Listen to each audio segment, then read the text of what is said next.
কারো ক্যান্সার দেখে যদি এই দোয়াটা আপনি বিশ্বাসের সাথে পড়েন, জীবনে কোনোদিন ক্যান্সার রোগে আক্রান্ত হবেন না। অনেক সময় এমন হয়, হঠাৎ বিপদের সম্মুখীন হই আমরা, রেডি হয়ে বের হয়েছে অফিসে, হঠাৎ অ্যাক্সিডেন্টে পড়ে যাই, হঠাৎ পেটের ব্যথায় অজ্ঞান, এরকম হয় না? আপনাদের হয় না?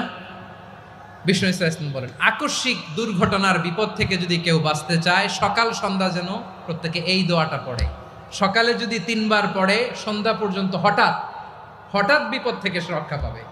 Two be protected from sudden calamity, sudden disaster, sudden calamity, হঠাৎ বিপদ, হঠাৎ ভয়ঙ্কর কোন আকস্মিক বিপদ থেকে আল্লাহ বাঁচায় দিবে। সকালে পড়লে সন্ধ্যা পর্যন্ত প্রোটেক্টেড, সন্ধ্যাবেলায় যদি 3 বার পরে সকাল পর্যন্ত প্রোটেক্টেড। সুবহানাল্লাহ পড়ে। দোয়াটা কি?